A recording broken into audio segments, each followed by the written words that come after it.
안녕하세요. 텐션 낮은 아줌마 리뷰 템뷰입니다. 지복행 인도 여행이 막을 내렸는데요. 영식님 너무 보기 싫어서 마지막 회차 보고 싶지 않았는데 그래도 결말이 궁금하니까 봤습니다. 딸내미 열심히 키우고 있는 아버지 영식님 자꾸 지적하면 안 되는데 화면에 나올 때마다 스트레스를 자꾸 받게 하는 영식님.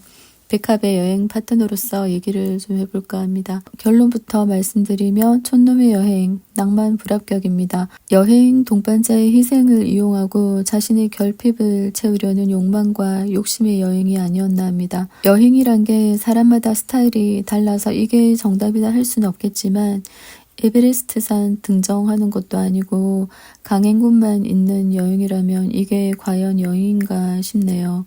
여행 동반자의 의견은 무시하고 자기 중심적인 생각과 계획으로 이루어진 여행이었는데 본인은 엄청 고생하고 힘들었지만 그런 자신 덕에 백합이 여행 잘했을 것이다라며 착각하고 만족하시던데 시청자들은 아주 불편하고 스트레스 받았습니다.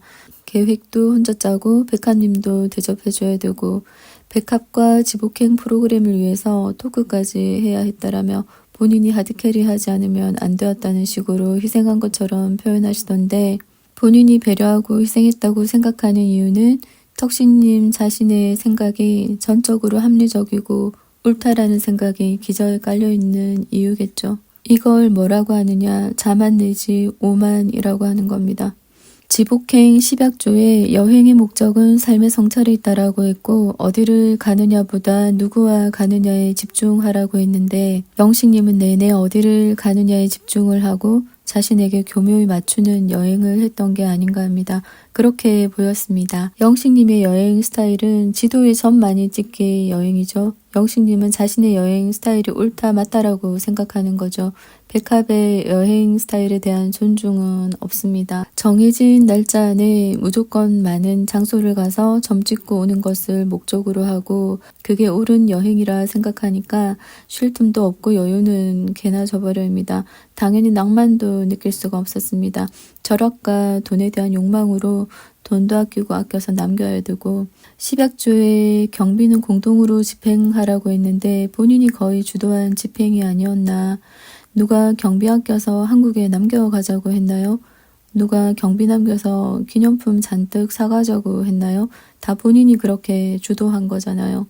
백합이 뭐 사겠다고 하는 건 마치 본인 사비로 사주는 것처럼 생색 내시더라고요. 공동 경비라 자신의 허락이 있어야 살 수 있기 때문에 사줄게라는 표현을 쓴다고 하시던데 절약도 백합한테 허락받고 해야죠.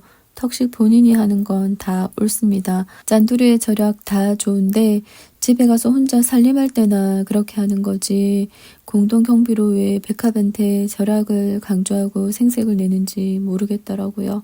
여행 동반자에게 집중하지 않고 턱신님 자신의 사고방식, 삶의 방식에만 집중하는 여행이었습니다. 자신의 여행 목적을 달성하기 위해서 여행 동반자의 의견 따위는 무시하고 독단적으로 내달리는 여행이다 보니까 백합의 일정은 마지막 날에 하게 만들었죠. 백합이 마지막 날에 촉박한 시간 때문에 서운해하니까 백합이 싫어하는 턱신님 특유의 무서운 표정, 냉소적인 표정과 눈빛이 또 나오면서 그건 너가 내린 결정이니까 너의 책임이야 하면서 책임 전가시키는데 턱신님의 책임도 없지 않습니다. 배려가 없었잖아요. 이때 턱신님의 관상에서 얼굴에는 무지가 보이고 입에는 모터가 달렸는데 인간으로서 참 못됐다는 생각이 들었습니다. 그냥 인간 대 인간으로서 미안하다 하면서 위로해 주면 안 되는 건가? 내가 일정을 좀 빡빡하게 해가지고 너 하고 싶은 것도 못하고 서운했겠다. 내가 좀 무리하게 여행했나 하면서 좀 돌아보면서 반성도 하는 척하고 내가 하고 싶은 건 다 했는데 인도 음식 싫어하는 나 때문에 너를 굶기고 뭘 못하게 돼서 미안하다. 이 정도 말하는 게 어렵나요? 그건 네 책임이고 네 결정이야. 내 잘못은 없어. 내가 짠 계획은 당연한 거고 옳은 거야 이건데 배려심 많고 섬세한 사람은 이렇게 말하는구나 하고 한 수 배웠네요.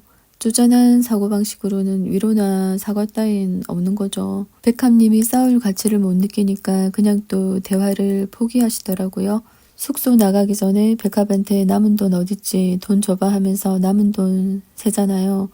그 진지하게 돈 세는 모습이 마치 야 백합아 우리 몰래 숨겨놓은 돈 있지 어딨어. 마치 새벽에 훔친 돈 마냥 세면서 우리 한탕 잘했다 그치 하는 느낌? 이런 건 편집해서 안 내보내도 되는 건데 굳이 그렇게 돈 세고 본인의 욕망을 드러내니까 편집자의 표적이 되는 겁니다. 그리고 영수 커플과 택시 안에서 백합님이 정숙과 앞담화하니까 턱식님 표정 정색하고 계시는 거 뭡니까? 진짜 왜 그러세요, 덕식님. 본인은 스스로 엄청 섬세하고 잘 챙기는 사람이라 생각했기 때문에 백합 입에서 불만이 나오리라고는 상상도 못한 거겠죠. 그냥 호탕하게 허허허 하면 될 텐데 영수님 보세요. 마음 넓게 웃고 재밌게 즐기며 앉아 계시잖아요. 얼마나 보기 좋습니까? 그 정색하고 기분 나빠하는 턱식의 표정은 식당 가서도 계속되죠. 이분은 고기 굽는 것도 생색을 내시더라고요. 그냥 말없이 자연스럽게 구우면 되지 내가 하면 돼 하면서 피해의식이 느껴져요. 내가 희생해 줄게 이런 느낌이죠.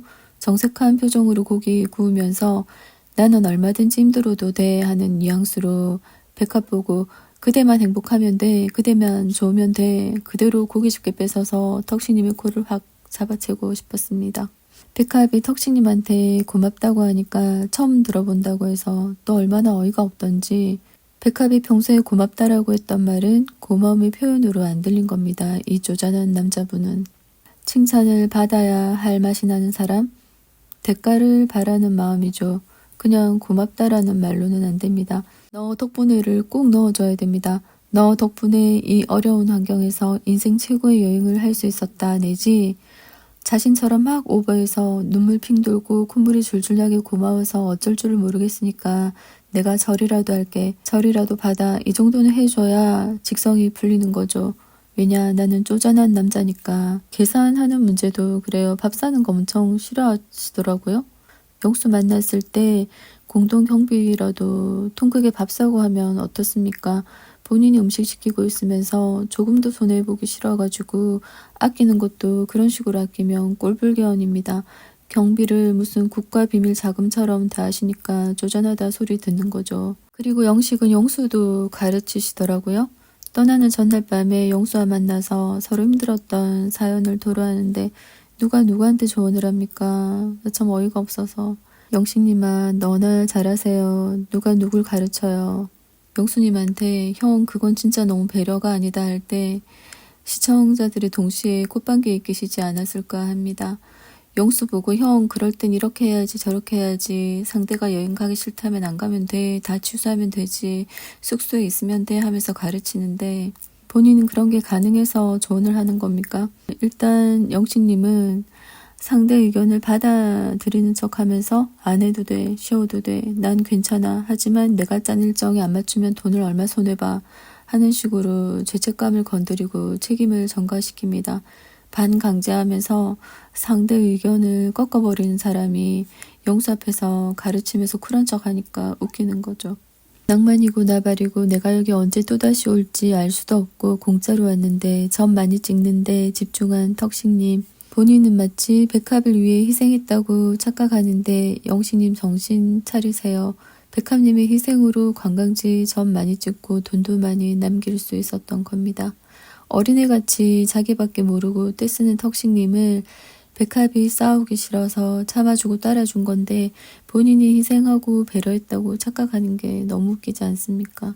어린애가 내가 맞다 난 이렇게 할 거다 고집해오면 어른이 아이고 그래 하면서 져주는 그런 그림이었죠. 백합님이 턱식님을 그렇게 져준 겁니다. 누가 봐도 불합리한 여행이었잖아요. 백합이 희생해져서 무난히 끝난 여행이 아니었나 합니다. 백합님이 다 따라줬잖아요. 그리고 영식님이 영수에게 조언하는 대화에서 아이러니하게도 자신을 돌아보고 반성하는 사람은 오히려 영수였습니다. 영수님이 그렇게 반성을 하실 줄은 생각도 못했습니다. 돌아보니 정숙한테 너무 미안하다고 합니다. 그러면서 영수가 인터뷰에서 하는 말이 턱식은 결혼도 해봤고 애도 있어서 자신보다 어른이지 않느냐 하는데 아버지로서는 훌륭할지는 몰라도 여행의 동반자나 인생의 동반자로서는 영수님이 훨씬 어른입니다. 자신을 돌아보고 사과할 줄 아는 거 쉬운 일 아니거든요. 정작 자신을 돌아봤으면 하는 사람은 턱신님이었던 것 같은데 이분은 남은 잘 가르쳐요. 그런데 본인은 자신을 돌아보지 않더라고요.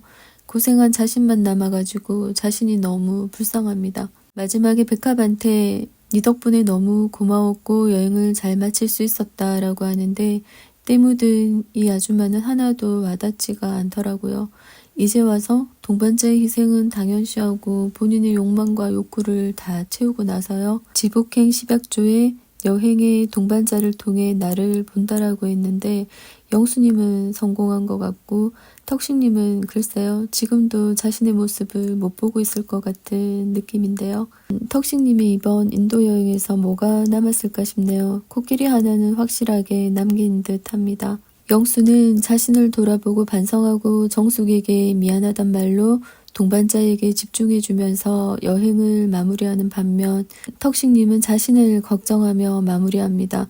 나는 주변을 챙기고 배려하며 사는데 정작 자신의 안녕을 생각해주는 사람이 없다면서 또다시 자신에게 집중하며 여행을 마무리하는 턱식님이었어요.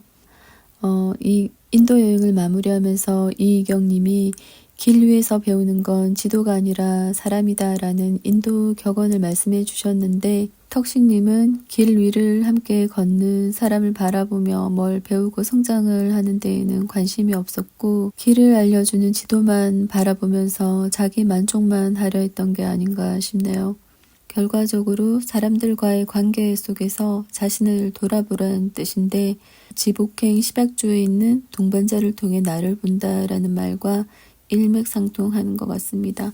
마지막에 영식님이 10약조를 들여다보던 장면이 생각나네요. 무슨 생각을 하셨을까? 지금까지 텐션 낮은 아줌마의 리뷰 템비였습니다.